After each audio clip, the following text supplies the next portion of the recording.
I'm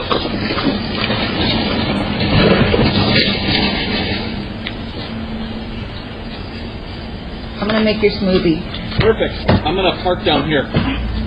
Машинамызды енді қойғанбыз, бірінші қар жауғанбыз. Жері тайғанақ екенін көріп тұрмын ғой. Артқа қарай жүріп баратыр екен. Бірақ менде жоқ паника. Ой, машина артқа кетіп баратыр. Не үшін? Потому что күйеуіме арқа сүйеп тұрмын. Күйеуімнің қойғанын білем, күйеуім қасына келатқанын білем.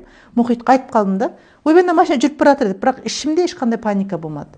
Негіз басқа уақытта паника өтедесің ғой, бір психикалық тұрғыда бүйтіп шошып қаласың ғой, менде ондай болған жоқ.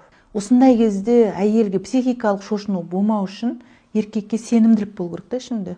Бұл видеода да дәл солай әйелде. Күйеуіне сеніп тұр, болды. Күйеуінің не істесе де шешетінін біліп тұр. Сосын тоқтағанын көріп, күйеуі өз баратқанын көріп, болды, мен үйге бара беремін, смузи дайындауға кете беремін деп тұр да. Әйелде толыққанды күйеуге сенімділік бар. Осы әйелдерге жетіспейді қазір. Сенімділік болса, күйеу оны шешіп алатын еді.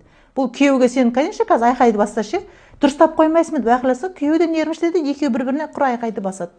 Сол үшін күйеуге сен күйеуде барлық нәрсені шешуге негіз іштей қабілеті бар. Оны әйелдер құртады да.